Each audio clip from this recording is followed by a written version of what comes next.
إن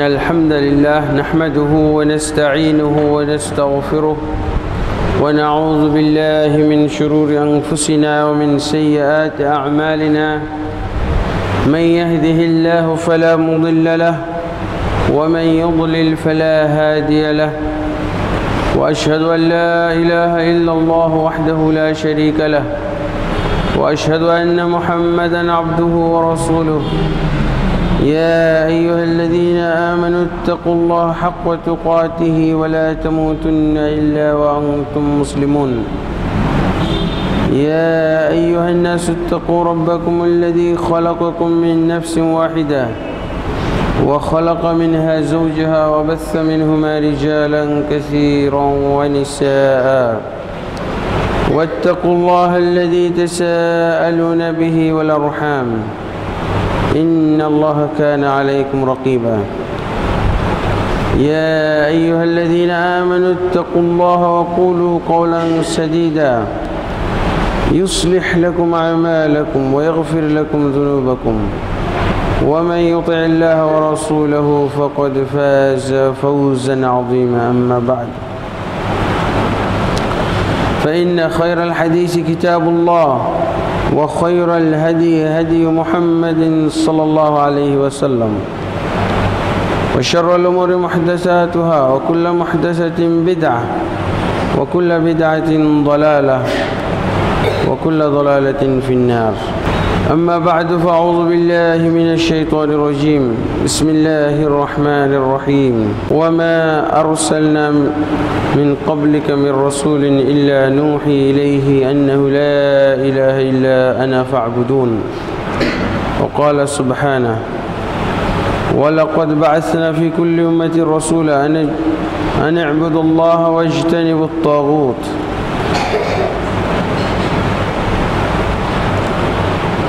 وقال سبحانه ما كان محمد أبا أحد من رجالكم ولكن رسول الله وخاتم النبيين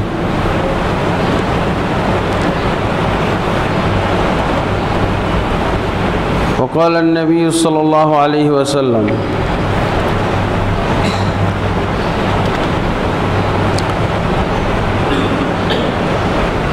كان الأنبياء من قبل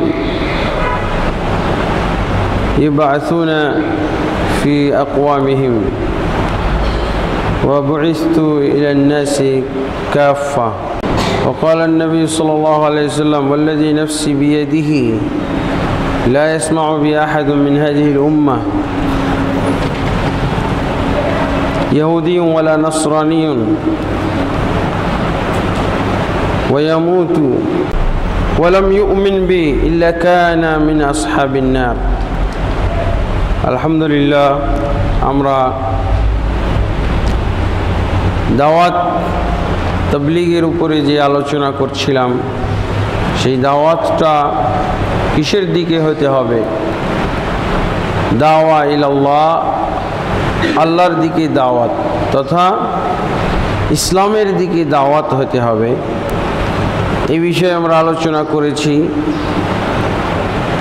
এবং মুআজ বিন জাবাল রাদিয়াল্লাহু আনহুর হাদিস إنك تأتي قوما من أهل الكتاب فليكن أول ما تدعوهم إليه شهادة أن لا إله إلا الله হে মুআজ তুমি এমন একটি জাতির ভিতরে যাচ্ছ দাওয়ার কাজ নিয়ে দাওয়াত দিতে যারা আহলে কিতাব অর্থাৎ তারা পূর্বে আসমানি কিতাব লাভ করেছে তাওরাত এবং ইনজিল লাভ করেছে সর্বপ্রথম তাদেরকে দাওয়াত দিবে এই মর্মে যে আল্লাহ ব্যতীত প্রকৃত কোনো মাবুদ নাই এবং মুহাম্মদ সাল্লাল্লাহু আলাইহি ওয়াসাল্লাম তার প্রেরিত বান্দা ও রাসূল ফাইনহুম আতাউকা লিযালিক যদি তারা কালেমার দাওয়াত কবুল করে নেয় আনুগত্য করে তোমার দাওয়াতে সাড়া দেয় মেনে নেয় فعلمهم أن الله افترض عليهم 5 صلوات তাহলে তাদেরকে তুমি পরবর্তী যে বিষয়, পরবর্তী যে রুকুন, পরবর্তী ইসলামের মৌলিক বিধান সালাত সম্পর্কে তাদেরকে অবহিত করো। অর্থাৎ কালেমার দাওয়াত দেওয়ার আগে সালাতের দাওয়াত দেওয়াই যাবে না। আর কালেমার দাওয়াতের মধ্যে প্রথম হলো অর্থ। কালেমার অর্থ কি এটা জানতে হবে। আশহাদু আল্লা ইলাহা ইল্লাল্লাহ অর্থ কি? আমি সাক্ষ্য দিচ্ছি আল্লাহ ব্যতীত প্রকৃত কোনো উপাস্য নেই, মাবুদ নেই। আর এর সাথে সাথে মুহাম্মদুর রাসূলুল্লাহ, মুহাম্মদ সাল্লাল্লাহু আলাইহি ওয়াসাল্লাম আল্লাহর রাসূল, তার প্রেরিত বান্দা। এই বিষয়ের সাক্ষ্যটাও ভালো করে বুঝে নিতে হবে। আমরা যেমন লা ইলাহা ইল্লাল্লাহর অর্থ বুঝেছি, আল্লাহ ব্যতীত প্রকৃত কোনো মাবুদ নাই, ঠিক তেমনিভাবে মুহাম্মদুর রাসূলুল্লাহ এই অংশটারও অর্থ আমাদেরকে বুঝতে হবে। মুহাম্মদ সাল্লাল্লাহু আলাইহি ওয়াসাল্লাম আল্লাহর রাসূল, এই যে আমরা ঘোষণা দিলাম, ঘোষণা দিতে হবে, এই ঘোষণার নাম হলো ঈমান। রাসূল সাল্লাল্লাহু আলাইহি ওয়াসাল্লামের ব্যাপারেও ঘোষণা দিতে হবে মুহাম্মদ সাল্লাল্লাহু আলাইহি ওয়াসাল্লাম আল্লাহর প্রেরিত বান্দা, রাসূল এবং আল্লাহর দূত।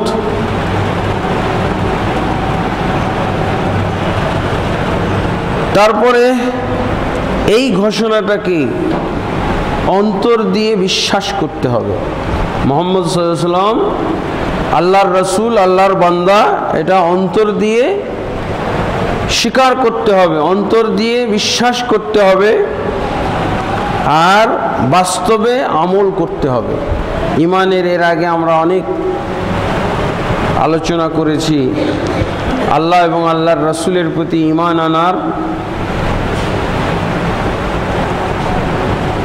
তিনটা পয়েন্ট আছে। এক নম্বর হলো স্বীকৃতি দিতে হবে আল্লাহ ব্যতীত প্রকৃত কোনো উপাস্য নেই। স্বীকৃতি দিতে হবে মুহাম্মদ সাল্লাল্লাহু আলাইহি ওয়াসাল্লাম আল্লাহর বান্দা ও রাসূল। এই স্বীকৃতির পর অন্তর দিয়ে বিশ্বাস পোষণ করতে হবে। তারপরে এই বিশ্বাস অনুযায়ী আল্লাহ এবং তার রাসূলের আদেশ নিষেধ পালন করতে হবে। তাহলে আল্লাহর রাসূল সাল্লাল্লাহু আলাইহি ওয়াসাল্লামের প্রতি ঈমান আনা হবে। মুখের স্বীকৃতি, অন্তরের বিশ্বাস, আর কাজে বাস্তবায়ন। কাজে বাস্তবায়ন করতে হবে রাসূল সাল্লাল্লাহু আলাইহি ওয়াসাল্লামের ক্ষেত্রে কিভাবে? তিনি যা আমাদেরকে সংবাদ দিয়েছেন কোরআন আকারে, হাদিস আকারে, এই সংবাদগুলো আমাদের বিশ্বাস করতে হবে। তসদিকুহু ফিমা আখবারা, তিনি যা যা খবর দিয়েছেন, যা যা সংবাদ দিয়েছেন কোরআনের মাধ্যমে, তারপরে হাদিসের মাধ্যমে, এগুলো প্রত্যেকটা সত্য, কোনো সংশয় সন্দেহ রাখা চলবে না। একটা অক্ষর, কোরআনের একটা অক্ষরও কেউ যদি অস্বীকার করে তাহলে সে কাফের হয়ে যাবে। আলী রাদিয়াল্লাহু আনহু থেকে বর্ণিত, তিনি বলছেন, মান জাহাদা হারফাম মিনাল কোরআনি ফাকাদ কাফার, যে ব্যক্তি কোরআনের একটা অক্ষর অস্বীকার করবে সে কাফের হয়ে যাবে। তো রাসূল সাল্লাল্লাহু আলাইহি ওয়াসাল্লামের প্রতি বিশ্বাস স্থাপনের প্রথম পয়েন্ট হলো রাসূল সাল্লাল্লাহু আলাইহি ওয়াসাল্লাম যা যা আমাদেরকে বলে গেছেন তা বিশ্বাস করতে হবে মনে প্রাণে, কোনো ধরনের সংশয় সন্দেহ রাখা চলবে না। এবং কোরআনের ভিতরে প্রথম কথাই তো এটা, যালিকাল কিতাবু লা রাইবা ফীহ, এটি এমন একখানা গ্রন্থ যার ভিতরে কোনো সংশয় সন্দেহ নাই। এবং আল্লাহর রাসূল সাল্লাল্লাহু আলাইহি ওয়াসাল্লামের সত্যতার প্রথম প্রমাণই কিন্তু হলো আল কোরআনুল কারীম। ইসলামের প্রথম সত্যতাই হলো কোরআন কারীম। কোরআনের মাধ্যমেই ইসলামের এবং রাসূলুল্লাহ সাল্লাল্লাহু আলাইহি ওয়াসাল্লামের সত্যতা প্রমাণিত হয়েছে। কিভাবে?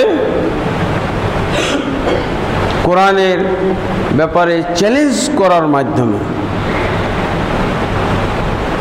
মুহাম্মদ সাল্লাল্লাহু আলাইহি ওয়াসাল্লাম সম্পর্কে তো আগেই আল্লাহ তাবারক ওয়া তাআলা বলেছেন, ওমা কুনতা তাদরি মাল কিতাব ওয়ালাল ঈমান, তুমি জানতে না কিতাব কি জিনিস এবং ঈমান কি জিনিস। আল্লাহ তাকে কিতাব দিয়েছেন, তাই উনি কিতাব পেয়েছেন। আল্লাহ তাকে কিতাবের জ্ঞান দান করেছেন, তাই উনি কিতাবের জ্ঞান পেয়েছেন। অন্যথায় উনি পড়তেও জানেন না, লিখতেও জানেন না।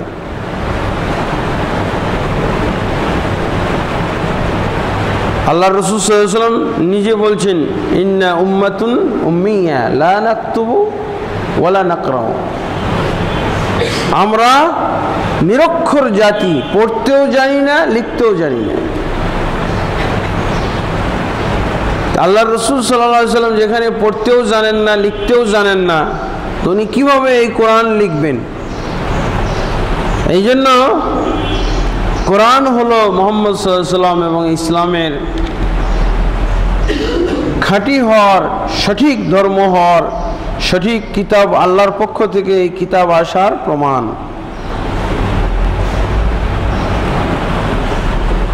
এবং মুহাম্মদ সাল্লাল্লাহু আলাইহি ওয়াসাল্লাম তাদের কাছে কয়েক ধাপে এই ব্যাপারে চ্যালেঞ্জ করেছিলেন। প্রথমত চ্যালেঞ্জ করেছিলেন তারা যেন এরকম একটি কিতাব আনতে পারে, যে তাদেরকে কোরআনের মতো একটা কোরআন আনার জন্য বলা হয়েছিল, যে তোমরা যদি এই কোরআনকে বানানো কোরআন বলো, এই কোরআন মুহাম্মদ সাল্লাল্লাহু আলাইহি ওয়াসাল্লাম নিজে বানিয়ে নিয়েছেন, তাহলে তোমরা এর মতো একটা কোরআন নিয়ে আসো। কিন্তু তারা তা পারে নাই। এবং আল্লাহর রাসূল সাল্লাল্লাহু আলাইহি ওয়াসাল্লাম কখনো নিজের খেয়াল খুশি থেকে কোনো কথা বলতেন না। ওহী ছাড়া কোনো কথাই তার মুখ দিয়ে তিনি বের করতেন না। যা আল্লাহ তাকে ওহীর মাধ্যমে শিখাইতেন, জানাইতেন, সেটাই তিনি বলতেন। ওমা ইয়ানতিকু আনিল হাওয়া ইন হুয়া ইল্লা ওয়াহয়ুন ইউহা, তিনি খেয়াল খুশি থেকে কোনো কথা বলেন না। তিনি যা বলেন সব ওহীর ভিত্তিতে বলে থাকেন, যার জন্য এই কোরআন আল্লাহ তাবারক ওয়া তাআলার পক্ষ থেকে ওহী আকারে, ওহী হিসেবে প্রেরণ করার কারণে তারা বানোয়াট কোরআন রাসূল সাল্লাল্লাহু আলাইহি ওয়াসাল্লাম নিজে তৈরি করেছেন, এই কথাগুলো, এই যুক্তিগুলো তাদের টিকে নাই। এমনি তো আল্লাহ তাবারক ওয়া তাআলা বিভিন্ন আয়াতের ভিতরে ঘোষণা করেছেন যে এটা মুহাম্মদের সাল্লাল্লাহু আলাইহি সাল্লামের পক্ষ থেকে বানানো নয়, তার পক্ষ থেকে তৈরি করা নয়, তার রচিত কিছু নয়। আল্লাহ তাবারক ওয়া তাআলা বিভিন্ন আয়াতে এই মর্মে ঘোষণা দিয়েছেন, তানজিলুল কিতাব লা রাইবা ফীহি মির রাব্বিল আলামিন। এই কিতাব নাজিলকৃত কিতাব, এর ভিতরে কোনো সংশয় সন্দেহ নেই। মির রাব্বিল আলামিন, এটা রব্বুল আলামিনের পক্ষ থেকে এসেছে। অন্যত্র বলছেন, হাযা কিতাবুন আনজালনাহু মুবারাকুন ফাত্তাবিউহু ওয়াত্তাকুল্লাহা লাআল্লাকুম তুরহামুন। এটি একটি কিতাব যা আমরা নাজিল করেছি, মুবারাকুন, এটি হলো বরকতপূর্ণ একটি কিতাব। ফাত্তাবিউহু, অতএব তোমরা এটার অনুসরণ করো। ওয়াত্তাকুল্লাহা, এবং আল্লাহকে ভয় করো। লাআল্লাকুম তুরহামুন, যাতে তোমরা রহমত প্রাপ্ত হও। আল্লাহ তাবারক ওয়া তাআলা এগুলো সংবাদ, এগুলো ওহী অনেক সূরার ভিতরে আল্লাহ তাবারক ওয়া তাআলা প্রেরণ করেছেন। তারপরে তারা যখন এইগুলো ব্যাপকভাবে প্রচার করতে থাকে যে মুহাম্মদ সাল্লাল্লাহু আলাইহি ওয়াসাল্লামের আসলে বানানো কথা, এগুলো কোনো ওহী টহি নয়, তখন আল্লাহ তাবারক ওয়া তাআলা চ্যালেঞ্জ করেছিলেন। বিভিন্ন ধাপে চ্যালেঞ্জ এসেছে। প্রথমত এই কোরআনের মতো কোরআন আনার জন্য তাদেরকে আদেশ দেওয়া হয়েছিল, চ্যালেঞ্জ করা হয়েছিল, ফালিয়াতু বিহাদিসিন ইন কানু মুমিনিন ইন কানু সাদিকিন, যদি তারা সত্যবাদী হয়, তাদের কথা যদি সত্য হয় যে মুহাম্মদ সাল্লাল্লাহু আলাইহি সাল্লাম এই কোরআন নিজে বানিয়েছেন, তাহলে এরকম একটা কোরআন, এরকম একটা হাদিস তারা নিয়ে আসুক। কিন্তু তারা এরকম একটা কোরআন, এরকম একটা গ্রন্থ আনতে ব্যর্থ হয়েছিল। তারপরে বলা হয়েছিল 10টি আয়াত নিয়ে আসুক। 10টি আয়াত আনতেও ব্যর্থ হয়েছিল। এরপরে সর্বশেষ একটি আয়াত আনো, কোরআনের মতো একটি আয়াত তোমরা উপস্থিত করো, সেখানেও তারা ব্যর্থ হয়েছিল। লাস্ট আল্লাহ তাবারক ওয়া তাআলা ঘোষণা করে দিয়েছেন, যখন তারা একটি আয়াতও আনতে পারে নাই, তখন বলে দিয়েছেন ফাইল্লাম তাফআলু ওয়ালান তাফআলু ফাইন কুনতু ফি রাইবিম মিম্মা নাযালনা আলা আবদিনা ফাতু বিসূরাতিন মিন মিসলিহি, যদি তোমরা সন্দেহ পোষণ করো আমার বান্দা সম্পর্কে, ফাতু বিসূরাতিন মিন মিসলিহি, তাহলে তোমরা একটি সূরা নিয়ে আসো এই কোরআনের সূরার মতো। বলা হয় নাই বড় সূরা বা ছোট সূরা, যে কোনো একটা সূরার মতো একটা সূরা নিয়ে আসো। তারপরে তারা একটি সূরা আনতেও ব্যর্থ হলো। ওয়াদউ শুহাদাকুম মিন দুনিল্লাহি ইন কুনতুম সাদিকিন, আল্লাহ বলছেন একটি সূরা বানানোর জন্য যত তোমাদের সাহায্যকারী আছে, তোমাদের সাক্ষ্য আছে, তাদেরকে উপস্থিত করো। কিন্তু তারা উপস্থিত করতে পারে নাই। তখন আল্লাহ কি বলছেন, ফাইল্লাম তাফআলু, যদি তোমরা এই চ্যালেঞ্জের মোকাবেলা করতে না পেরে থাকো, ওয়ালান তাফআলু, ভবিষ্যতেও কখনো তোমরা এই কোরআনের মতো কোরআন নিয়ে আসতে পারবে না।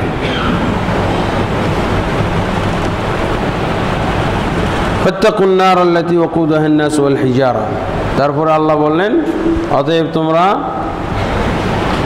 সেই আগুনকে ভয় করো যে আগুনের ইন্ধন হলো মানুষ এবং পাথর। এভাবে রাসূলুল্লাহ সাল্লাল্লাহু আলাইহি ওয়াসাল্লামের সত্যতা আল্লাহ তাবারক ওয়া তাআলা প্রমাণ করেছেন। এই কারণে রাসূল সাল্লাল্লাহু আলাইহি ওয়াসাল্লামের প্রতি ঈমান আনার একটা দিক বা প্রথম বিষয় হলো তাসদীকুহু ফীমা আখবারা, তিনি যা আমাদেরকে সংবাদ দিয়েছেন কোরআনের ভিতরে তাকে বিশ্বাস করতে হবে। একটি হরফ, একটি অক্ষর, একটি সূরা, একটি আয়াত,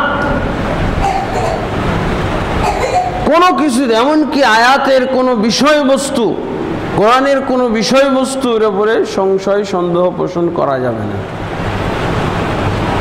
মুহাম্মদ সাল্লাল্লাহু আলাইহি সাল্লামের প্রতি ঈমান আনার এটাই হলো প্রথম দাবি। তারপরে হলো আতাআতুহু ফীমা আমারা, রাসূল সাল্লাল্লাহু আলাইহি ওয়াসাল্লাম যা কিছু আমাদেরকে আদেশ করেছেন, এই কোরআনের মধ্যে কি পাওয়া যায়? আদেশ আছে। এবং এই আদেশগুলো রাসূলুল্লাহ সাল্লাল্লাহু আলাইহি ওয়াসাল্লাম স্পষ্ট করেছেন হাদিসের মাধ্যমে। আদেশ মানেই হলো আল্লাহর ইবাদত করা, আদেশ মানেই হলো আল্লাহ তাবারক ওয়া তাআলার উদ্দেশ্যে আমল করা, আল্লাহর নির্দেশ পালন করা। এই জন্য রাসূল সাল্লাল্লাহু আলাইহি সাল্লামের প্রতি ঈমানের, রাসূল সাল্লাল্লাহু আলাইহি ওয়াসাল্লামের স্বীকৃতির দাবি হলো তিনি যা যা আমাদেরকে আদেশ করেছেন এই আদেশগুলো পালন করতে হবে। এটা কি বলা হয়? ইতাআতুন নবী সাল্লাল্লাহু আলাইহি ওয়াসাল্লাম। এই মর্মে কোরআনে অনেক দলিল আছে। ইতাআতুন নবী, তাআতুন নবী, ইত্তিবাউন নবী, তারপরে অর্থাৎ নবী সাল্লাল্লাহু আলাইহি ওয়াসাল্লামের আনুগত্য করা, তাকে অনুসরণ করা এবং তাকে আদর্শ হিসেবে গ্রহণ করা। দ্বিতীয় পয়েন্টের ভিতরে এই বিষয়গুলো আসবে। আল্লাহ তাবারক ওয়া তাআলা বলছেন, ইয়া আইয়ুহাল্লাযীনা আমানু আতিউল্লাহ ওয়া আতিউর রাসূল ওয়া লা তুবতিলু আমালাকুম। হে ঈমানদারগণ, তোমরা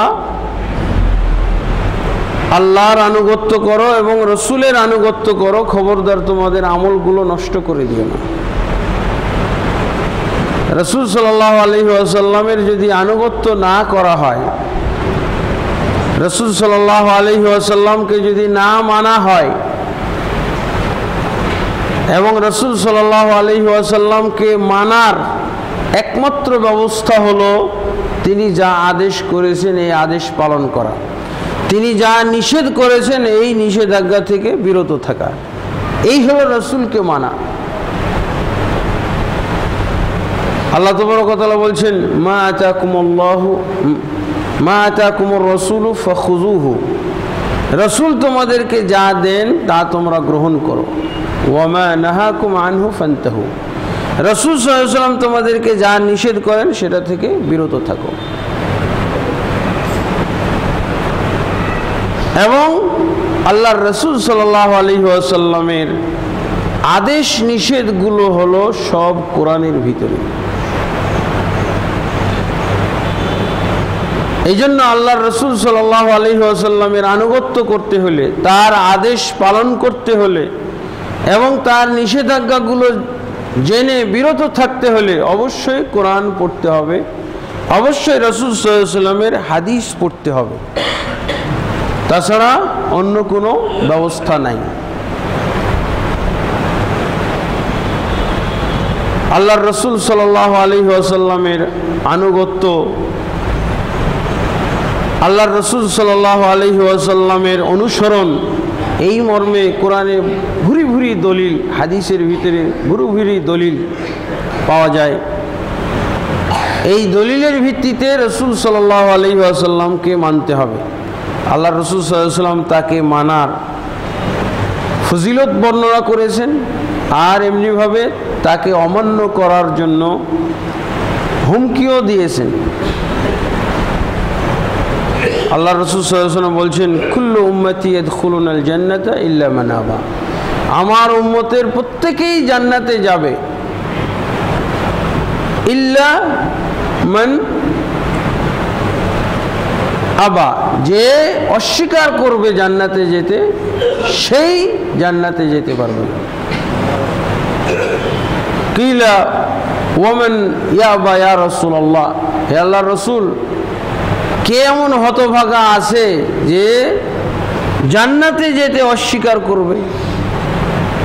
আল্লাহ রাসূল সাল্লাল্লাহু আলাইহি ওয়াসাল্লাম বললেন, মান আতাআনি দাখালাল জান্নাহ, যে আমাকে অনুসরণ করবে সে জান্নাতে প্রবেশ করবে।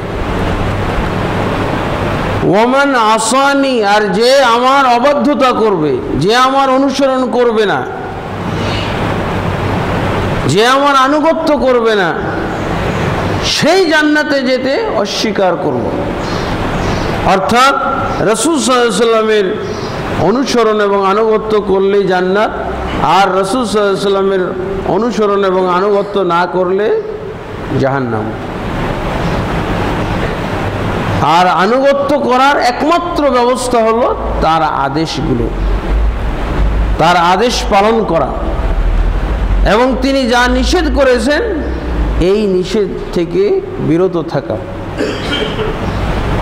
আর এই আদেশ নিষেধ, আদেশ তো অনেক কিছু আছে। সর্বপ্রথম আদেশ হলো আল্লাহর পক্ষ থেকে তার তাওহীদ। আল্লাহর সর্বপ্রথম আদেশ হলো তাওহীদ, আল্লাহর একত্ব কায়েম করা। তারপরে হলো সালাত কায়েম করা, তারপরে যাকাত আদায় করা, তারপরে সিয়াম পালন করা, হজ পালন করা। আল্লাহর রাসূল সাল্লাল্লাহু আলাইহি ওয়াসাল্লামের নিষেধের মধ্যে সর্বপ্রথম নিষেধ হলো শিরক বা শিরকের চেয়ে যে সমস্ত মারাত্মক অপরাধ আছে, অন্যায় আছে, পাপ আছে, এগুলো থেকে বিরত থাকা।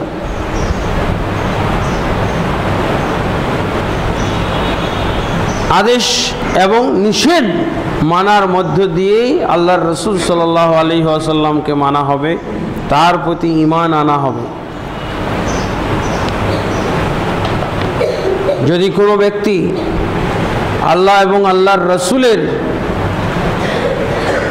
আনুগত্য না করে, তার সম্পর্কে আল্লাহর রাসূল সাল্লাল্লাহু আলাইহি ওয়াসাল্লাম স্পষ্ট করে বলে দিয়েছেন, মান আসানি ফাকাদ আবা, যে ব্যক্তি আমার অবাধ্যতা করবে সে জান্নাতে যেতে অস্বীকার করলো, অর্থাৎ সে জাহান্নামে প্রবেশ করবে। এবং আল্লাহর রাসূল সাল্লাল্লাহু আলাইহি ওয়াসাল্লাম যে সমস্ত আদেশ পালন করার জন্য আমাদেরকে বলেছেন, এগুলো কিন্তু তার নমুনা দেখে, তার আদর্শ দেখেই পালন করতে হবে।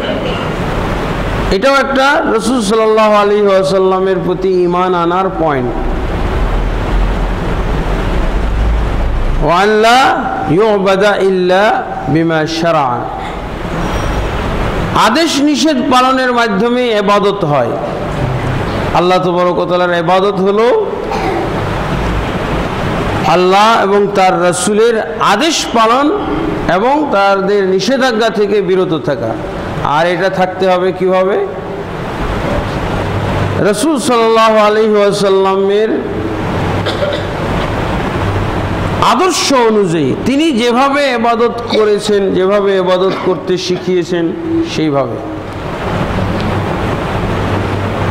এখন এই পয়েন্টের মধ্যে যদি আমরা আসি তাহলে দেখা যাবে যারা আল্লাহ তাবারক ওয়া তাআলার ইবাদত করে, আমল করে, কিন্তু নিজেদের খেয়াল খুশি অনুযায়ী, তাহলে নিজেদের খেয়াল খুশি অনুযায়ী আল্লাহর ইবাদত করলেও রাসূল সাল্লাল্লাহু আলাইহি ওয়াসাল্লামের প্রতি ঈমান আনা হলো না। রাসূল সাল্লাল্লাহু আলাইহি ওয়াসাল্লামের উম্মত থেকে বহিষ্কৃত হওয়ার কারণ, আল্লাহর ইবাদত করছে কিন্তু রাসূলুল্লাহ সাল্লাল্লাহু আলাইহি ওয়াসাল্লামের আদর্শ, তার নিয়ম অনুযায়ী নয়, তাহলে ইবাদত করেও জাহান্নামে যেতে হবে, ইবাদত করেও রাসূল সাল্লাল্লাহু আলাইহি ওয়াসাল্লামের উম্মত থেকে বহিষ্কৃত হতে হবে। ইবাদত করতে হবে একমাত্র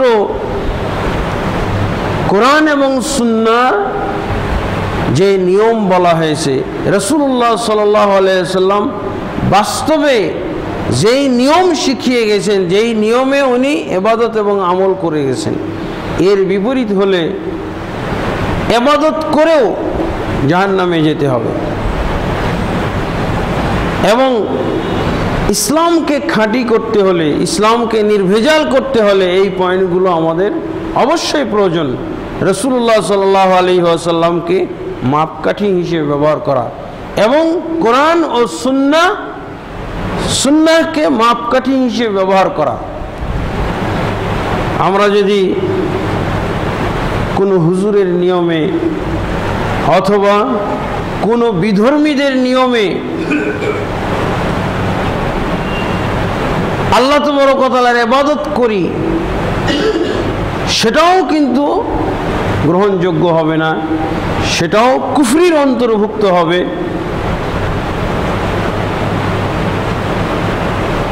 আল্লাহর ইবাদত করতে হবে, আনুগত্য করতে হবে, রাসূলের আনুগত্য করতে হবে কেবলমাত্র কোরআন এবং সুন্নাহ অবলম্বনে, এবং রাসূলুল্লাহ সাল্লাল্লাহু আলাইহি ওয়াসাল্লামকে মাপকাঠি হিসেবে গ্রহণ করার মাধ্যমে। ব্যক্তি হিসেবে রাসূল ছাড়া আর অন্য কোনো ব্যক্তি আমাদের মাপকাঠি হতে পারবে না। আর কিতাব হিসেবে আল্লাহর কিতাব এবং রাসূলের হাদিস ছাড়া অন্য কোনো কিতাবের নিয়ম অনুযায়ী ইবাদত এবং আমল করা যাবে না।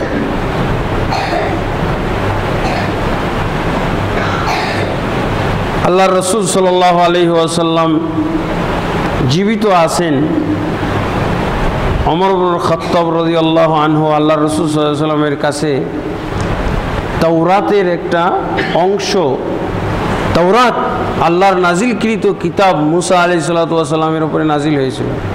এই তাওরাতের কিছু অংশ উনি ইহুদিদের কাছ থেকে প্রাপ্ত হয়ে নিয়ে এসেছেন।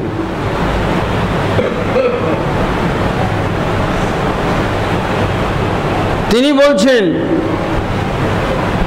যে ইহুদিদের কাছেও কিছু তথ্য পাওয়া যায়, যেই তথ্যগুলো অত্যন্ত চমৎকার। উনি নিজে পড়ে দেখেছেন, তাই উনি চমৎকৃত হয়ে ইহুদিদের গ্রন্থ তাওরাতের কিছু পাতা, তাওরাতের কিছু অংশ আল্লাহ রাসূল সাল্লাল্লাহু আলাইহি ওয়াসাল্লামের কাছে নিয়ে এসেছেন। নিয়ে এসে কি বলছেন, পড়া শুরু করেছেন। আবু বকর রাদিয়াল্লাহু আনহু সামনে উপস্থিত, তাওরাতের পাতা পড়তেছেন। আল্লাহ রাসূল সাল্লাল্লাহু আলাইহি ওয়াসাল্লামের চেহারা পরিবর্তন হয়ে যাচ্ছে, বিবর্ণ হয়ে যাচ্ছে রাগে ক্ষোভে, কিন্তু ওমর ইবনে খাত্তাব রাদিয়াল্লাহু আনহু সেদিকে ভ্রুক্ষেপ করছেন না, উনি পড়েই যাচ্ছেন। কিতাব হিসেবে আল্লাহর রাসূল সাল্লাল্লাহু আলাইহি ওয়াসাল্লামের মাধ্যমে প্রাপ্ত কিতাব কোরআন ছাড়া আর হাদিস ছাড়া অন্য কিছু যে গ্রহণযোগ্য নয়, অন্য কোনো গ্রন্থ অবলম্বনে আমল ইবাদত করলে যে গ্রহণযোগ্য হবে না, তার দলিল এটা। কয়েকটা বর্ণনায় বিভিন্ন ভাষা পাওয়া যায়। আল্লাহ রাসূল সাল্লাল্লাহু আলাইহি ওয়াসাল্লাম প্রস্তাব শুনে যখন ওমর ইবনে খাত্তাব রাদিয়াল্লাহু আনহু প্রস্তাব দিয়েছিলেন, ইয়া রাসূলুল্লাহ, ইহুদিদের কিছু আমরা নমুনা পাই, তাদের গ্রন্থের ভিতরে কিছু ভালো জিনিস পাওয়া যায়, সঠিক কথা পাওয়া যায়, এগুলো আমরা নিতে পারি কি না? আল্লাহ রাসূল সাল্লাল্লাহু আলাইহি ওয়াসাল্লাম বলেছেন, আমুতাহাউইকুনা কামা তাহাওয়াকাতিল ইয়াহুদ ওয়ান নাসারা, তোমরা কি ইহুদি এবং নাসারাদের মতো দিশাহারা হইতে চাও? তারা যেমন পথভ্রষ্ট হয়ে গেছে, তোমরাও এরকম পথভ্রষ্ট হইতে চাও?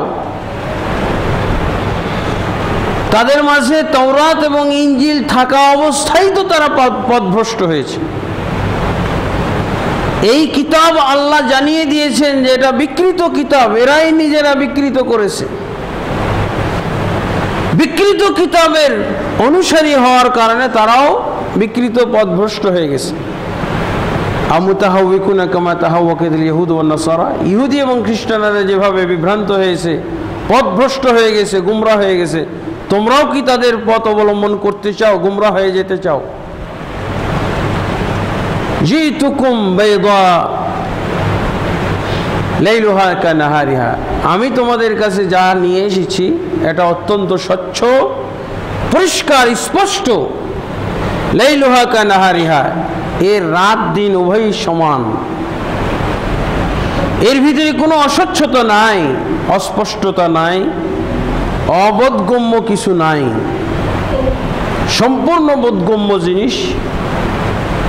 আল্লাহ বলছেন, ওয়ালাকাদ ইয়াসসারনাল কুরআনা লিযিকরি ফাহাল মিন মুদ্দাকির, তোমাদের জন্য আমি কোরআনকে সহজ করে দিয়েছি, আছে কি কেউ কোরআন দ্বারা উপদেশ গ্রহণকারী? আল্লাহ রাসূল সাল্লাল্লাহু আলাইহি ওয়াসাল্লাম অনুমতি দিলেন না এবং হুমকি দিয়ে দিলেন যে তোমরা তাওরাত মানলে, তাওরাত অনুসরণ করলে ইহুদি খ্রিস্টানদের মতো বিভ্রান্ত হয়ে যাবে। এরপরে উনি আরেকদিন তাওরাতের অংশ পড়া শুরু করেছেন। তাওরাতের অংশ পড়া শুরু করেছেন, আল্লাহ রাসূল সাল্লাল্লাহু আলাইহি ওয়াসাল্লামের চেহারা বিবর্ণ হওয়া শুরু করেছে।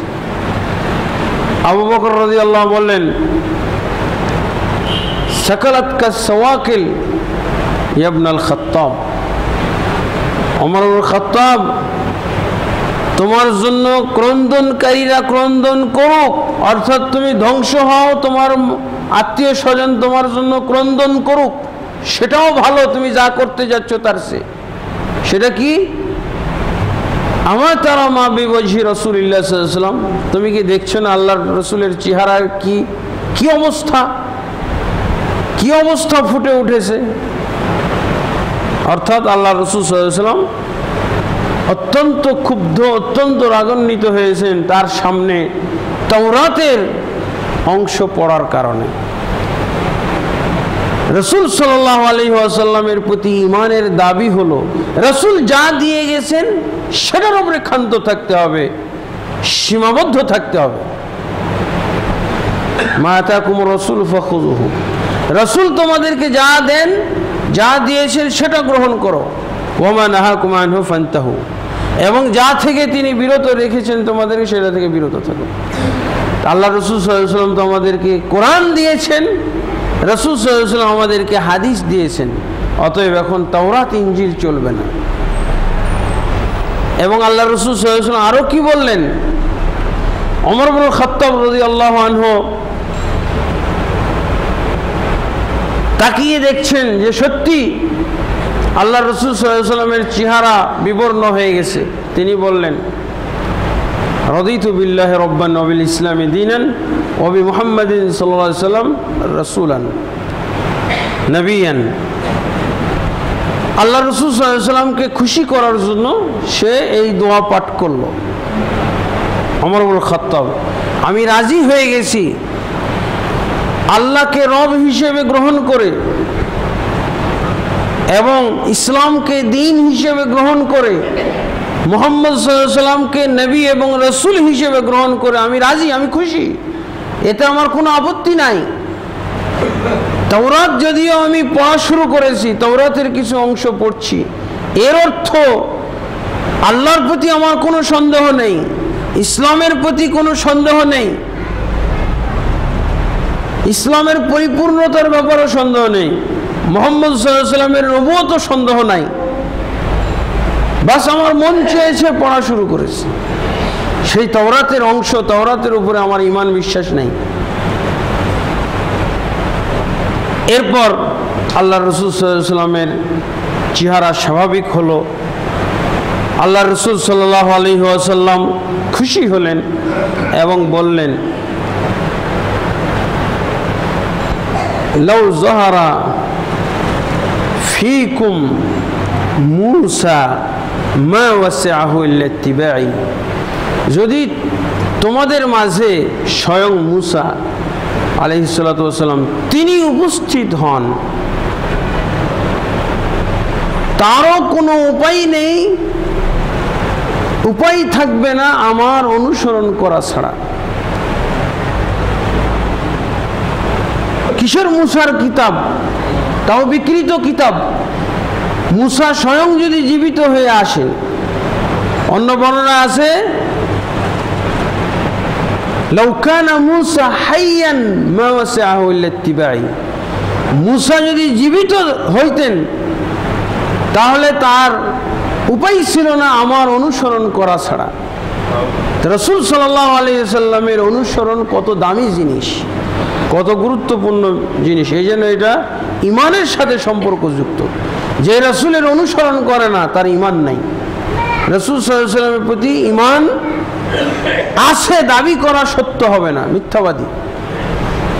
তাহলে এবার আমাদের এই হাদিস থেকে রাসূল সাল্লাল্লাহু আলাইহি ওয়াসাল্লামকে অনুসরণ করতে হলে কেবলমাত্র তার দিয়ে যাওয়া গ্রন্থের ভিত্তিতে, তার দিয়ে যাওয়া কোরআনের ভিত্তিতে, হাদিসের ভিত্তিতে অনুসরণ করতে হবে, আর কোনো গ্রন্থের ভিত্তিতে নয়। মুসলমান যখন আরও অন্যান্য গ্রন্থ নিজেরাই নির্বাচন করে ফেলেছে, তখন তাদের ভাগ্যে গুমরাহি চলে এসেছে, তাদের ভাগ্যে গুমরাহি জুটে গেছে, তারা বিভ্রান্ত হয়ে গেছে, তারা দিশাহারা হয়ে গেছে। তাহলে মুসলমানদের জন্য গ্রন্থ হবে, হেদায়েতের গ্রন্থ হবে, সঠিক পথে থাকার গ্রন্থ হবে কোরআন এবং সুন্নাহ। এই গ্রন্থের ভিত্তিতে রাসূল সাল্লাল্লাহু আলাইহি ওয়াসাল্লামের আনুগত্য করতে হবে। কিন্তু মুসলমানরা যখন এই শর্ত ঠিক রাখে নাই, কত মারাত্মক কথা, আসমানি কিতাব তাওরাতটাও, এই তাওরাত পড়া নিষিদ্ধ, নবীর মাধ্যমে প্রাপ্ত গ্রন্থ হলো তাওরাত, সেটাও যদি নিষিদ্ধ হয়, তাহলে আমাদের জন্য অন্য কোনো গ্রন্থ অনুসরণ করা কখনোই সঠিক হবে না, কখনোই এটা ঈমানের পরিচায়ক হবে না, ঈমানের নিদর্শন হবে না, বরং ঈমান না থাকার নিদর্শন। তাহলে এই দুইখানা গ্রন্থই হলো মুসলমানদের জন্য অনুসরণীয় গ্রন্থ, আল্লাহ এবং আল্লাহর রাসূলকে পাওয়ার গ্রন্থ, ইসলাম পাওয়ার গ্রন্থ। সেটা রাজনৈতিক জীবনেও হইতে হবে, সেটা আমাদের দাওয়াতি জীবনেও হইতে হবে, সেটা আমাদের ব্যক্তি জীবনেও হইতে হবে, আমাদের সামাজিক জীবনের ক্ষেত্রে এই দুইটাই গ্রন্থ হইতে হবে। রাজনীতি জীবনযাপনের জন্য আবার আমেরিকার থেকে খ্রিস্টানদের রচিত কোনো গ্রন্থ আনা নাজায়েজ, হারাম। কোনো ধর্মনিরপেক্ষ লোকের রচিত গ্রন্থ পালন করা, অনুসরণ করাও হারাম। আপনি এই হাদিস থেকে এগুলো বুঝবেন। মুসার কাছে নাজিল করা গ্রন্থ যদি অচল হয়ে যায়, তাহলে একজন কাফেরের রচিত গ্রন্থ কিভাবে মুসলমানের জন্য মানা জায়েজ হবে? তাহলে তো আল্লাহ রাসূল সাল্লাল্লাহু আলাইহি ওয়াসাল্লাম অনুমতি দিয়ে দিতেন যে উনি আমার নবুয়তী ভাই মুসা আলাইহিস সালাতু ওয়াসাল্লাম, আমার কোরআনও নাজিল হয়েছে আল্লাহর পক্ষ থেকে, তাওরাতও আল্লাহর পক্ষ থেকে, অসুবিধা নাই, পড়ো না। এখান থেকে এই শিক্ষা আমাদের নিতে হবে, অন্য কোনো গ্রন্থ মুসলমানের আর চলবে না। রাষ্ট্র পরিচালনার নামেও চলবে না। আল্লাহ রাসূল কি রাষ্ট্র পরিচালনা করেন নাই? কি দিয়ে করেছেন? কোরআন দিয়ে করেছেন, হাদিস দিয়ে করেছেন। এই শিক্ষা হলো ঈমান।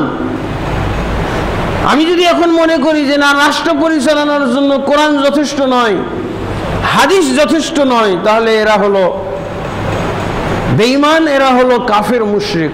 কোনো সন্দেহ নাই, যে সন্দেহ করবে সেও কাফের মুশরিক হয়ে যাবে।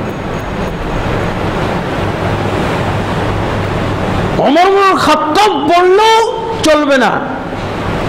ওমর ইবনে খাত্তাব রাদিয়াল্লাহু আনহুর মতো এত ভালো মুসলমানও যদি অনুসরণ করে, তারটাও গ্রহণযোগ্য না। এমনিভাবে ধর্মীয় ক্ষেত্রে, রাষ্ট্রীয় ক্ষেত্রে, রাজনৈতিক ক্ষেত্রে যেমন মুসলমানের জন্য, হিন্দুদের জন্য জায়েজ আছে, ইহুদিদের জন্য জায়েজ আছে, খ্রিস্টানদের জন্য জায়েজ আছে, বৌদ্ধদের জন্য জায়েজ আছে, যে কোনো বিধর্মীর জন্য জায়েজ আছে। কোরআন এবং সুন্নাহ ব্যতীত যে কোনো গ্রন্থ সে রাষ্ট্রীয় জীবনে, সামাজিক জীবনে, ব্যক্তি জীবনে সে পালন করতে পারে, মুসলমানের জন্য জায়েজ না। আর এই মুসলমান আল্লাহ দেখতেও চান না। যেই মুসলমান আল কোরআন এবং সুন্নাহ ব্যতীত অন্য কোনো গ্রন্থ দিয়ে তার ব্যক্তি জীবন পরিচালনা করবে, পারিবারিক জীবন পরিচালনা করবে, সামাজিক জীবন, রাষ্ট্রীয় জীবন পরিচালনা করবে, এই মুসলমান আল্লাহর দৃষ্টিতে মুসলমান নয়। এমনকি ধর্মীয় জীবনে অন্য কিছু চলবে না, অন্য গ্রন্থ চলবে না। কিন্তু আমাদের সমাজে অন্য গ্রন্থ ধর্মীয় জীবন পরিচালনার জন্য আমরা নির্বাচন করে ফেলেছি। কি? এটা হলো হানাফি ফিকাহ, এইটা আমাকে গ্রহণ করতে হবে, সব কিছু এখান থেকে নিতে হবে। ধর্মীয় জীবনে অন্য গ্রন্থ চলবে না। এই কোরআন সুন্নাহ আমাকে বাধ্যতামূলক, অন্যথায় আমার ধর্মীয় জীবনও পরিচালনা করলে সেটা হবে নবী সাল্লাল্লাহু আলাইহি ওয়াসাল্লামের তরিকা বহির্ভূত, নবী সাল্লাল্লাহু আলাইহি ওয়াসাল্লামের আদর্শ বহির্ভূত। এই হিসেবে নবী সাল্লাল্লাহু আলাইহি ওয়াসাল্লামের উম্মত বহির্ভূত হইতে হবে। এবং আল্লাহ রাসূল সাল্লাল্লাহু আলাইহি ওয়াসাল্লাম তো বলেও দিয়েছেন এই কথাটা, তারাকতু ফীকুম আমরাইন লান তাযিল্লু মা তামাসসাকতুম বিহিমা, তোমাদের মাঝে আমি দুটি জিনিস ছেড়ে গেলাম, তোমরা কশ্চিনকালও বিভ্রান্ত হবে না এই দুটি আঁকড়ে ধরলে। এই হাদিসের আরেকটা অর্থ যদি করা হয়, এই দুটিকে আঁকড়ে না ধরলে অবশ্যই বিভ্রান্ত হবে, এটাও কিন্তু এই হাদিসের অর্থ। কশ্চিনকালও বিভ্রান্ত হবে না যদি এই দুটিকে আঁকড়ে ধরো। এই হাদিসের অপর অর্থ হলো, আরেকটা অর্থ হলো, অবশ্যই বিভ্রান্ত হতে হবে যদি এই দুটিকে আঁকড়ে না ধরো। এবং সত্যি মুসলমান বিভ্রান্ত হয়েছে এই দুটিকে আঁকড়ে না ধরার কারণে। যখন আমরা নিজেরা গ্রন্থ রচনা করে ফেলেছি, নিজেরা প্রত্যেক দল নিজে নিজে গ্রন্থ রচনা করেছে, তখনই তো দল হয়েছে। এবং কোরআনের চেয়েও ওই গ্রন্থগুলোর মূল্যায়ন বেশি করা হয়। এগুলো ইসলামের জন্য অত্যন্ত ক্ষতিকর। যেমন হানাফি মাযহাবের ভিতরে গ্রন্থ রচনা করা হলো কুদুরি, হিদায়া, শরহ বেকায়া ইত্যাদি ইত্যাদি, দুরর মুখতার। এখন ধর্মীয় জীবন যাপনের জন্য এই গ্রন্থগুলোই পড়তে হবে, এটাই কিন্তু বলা হয়। কোরআন হাদিস ধর্মীয় জীবন যাপনের জন্য পড়তে হবে, এই গ্রন্থগুলো রচনা হওয়ার পর আর কেউ বলে না ওই মাযহাবের লোকেরা। এমনকি এত মারাত্মক কথাও বলা হয়েছে, হেদায়ার শুরুর দিকে বলে দেওয়া হয়েছে, ইন্নাল হিদায়াতা কাল কুরআনি, নিশ্চয়ই এই হেদায়া গ্রন্থটা হলো কোরআনের মতো। নাসাখাত, এবং এই হেদায়া গ্রন্থ কি করেছে? নাসাখাত, মনসুখ করে দিয়েছে, রহিত করে দিয়েছে কি? মা সন্নফু, যা কিছু তসনিফ করা হয়েছে, যা কিছু সংকলন করা হয়েছে, ফিশ শারঈ মিন কুতুবি, শরীয়তের ভিতরে যত কিতাব এই হেদায়ের আগে এসেছে, এই হেদায়ের আগে মুসলিম সমাজের ভিতরে সংকলন করা হয়েছে, হেদায়া সবগুলোকে রহিত করে দিয়েছে, সবগুলো রহিত করে দিয়েছে। ইন্নাল হিদায়াতা কাল কুরআন নাসাখাত মা সান্নাফু ক্বাবলাহা ফিশ শারঈ মিন কুতুবি। হেদায়াটা কোরআনের মতো। কোরআন যেমন তাওরাত এবং ইনজিলকে মনসুখ করে দিয়েছে, রহিত করে দিয়েছে, হেদায়াটা আসার পর হেদায়ের পূর্বে যত গ্রন্থ সংকলন করা হয়েছে সব মনসুখ করে দিয়েছে, রহিত করে দিয়েছে। আর কিছু চলবে না, ওগুলো শুধু হেদায়ে চলবে। এই কথার ভিতরে কোরআন হাদিসও চলে আসে, এবং বাস্তবেও দেখা যায় কোরআন হাদিস গবেষণার জন্য লাগে না। মাসলা মাসাইল জিজ্ঞেস করা হলে ওই ফিকার গ্রন্থ থেকে দেওয়া হয়। এরপরে বর্তমান যুগে মুসলমানদের কাছে কোরআন এবং হাদিসের চেয়েও গুরুত্বপূর্ণ আরেকটা গ্রন্থ দেখা যায়, ফাজাইল আমল। এই মেম্বরের ওপরে প্রত্যেকটা মসজিদে রাখা থাকছে ফাজাইল আমল। কোরআন হাদিস চলবে না, কোরআন হাদিস এখন অচল হয়ে গেছে, ফাজাইল আমলের কাছে এটা চলবে না। তাহলে বলেন, ওমর ইবনে খাত্তাব রাদিয়াল্লাহু আনহু তাওরাতের পাতা চললো না, ফাজাইলের পাতা চলবে নাকি? হেদায়ের পাতা চলবে নাকি?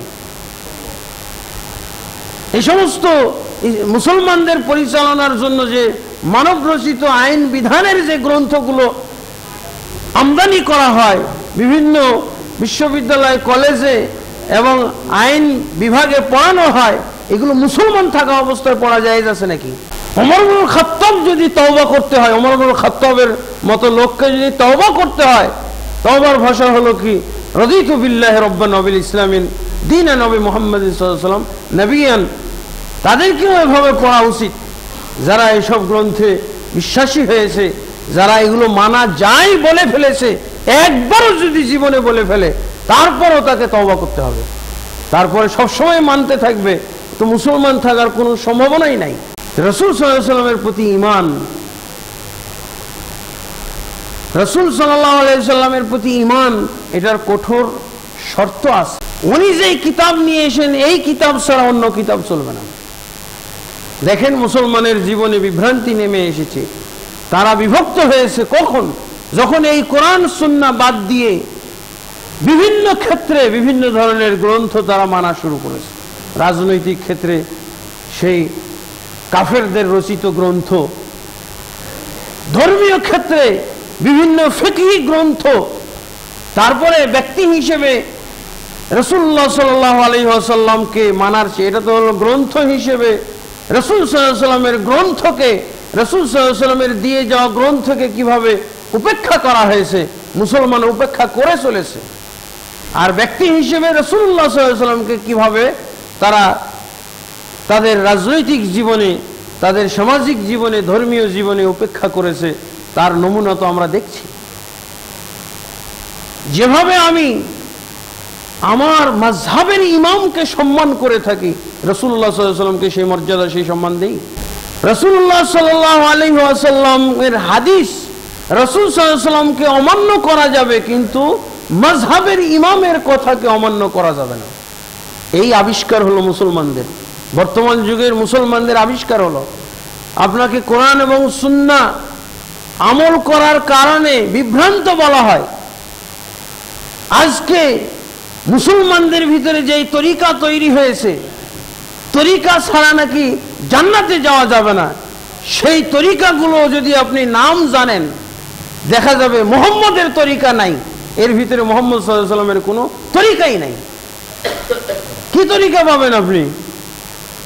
কাদেরিয়া, চিশতিয়া, নকশবন্দিয়া, মুজাদ্দিদিয়া, শাযলিয়া, তিজানিয়া, রিফাইয়া, এই সমস্ত পাবেন। মুহাম্মদিয়া কোথায়? 100% এরকম তরিকাওয়ালারা আল্লাহর রাসূল সাল্লাল্লাহু আলাইহি ওয়াসাল্লামের নামটাকে ত্যাগ করে ফেলেছে।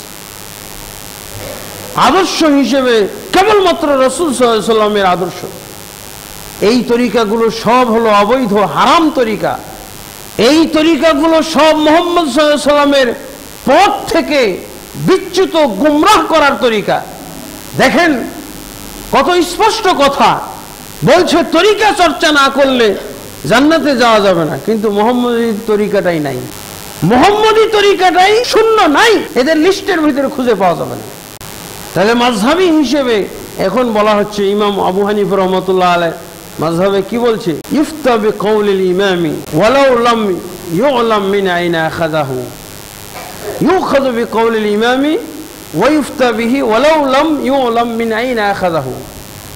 ইমাম সাহেবের কথা দ্বারাই ফতোয়া দেওয়া হবে, ইমাম সাহেবেরই কথা চলবে, যদিও ইমাম সাহেব এই কথাটা কোথা থেকে বলেছে নাও জানা গেলেও কোনো অসুবিধা নেই, কিন্তু ইমাম আবু হানিফার কথা কিনা, ইমাম শাফির কথা কিনা, বাস এটাই পালন করতে হবে মুসলমানদেরকে।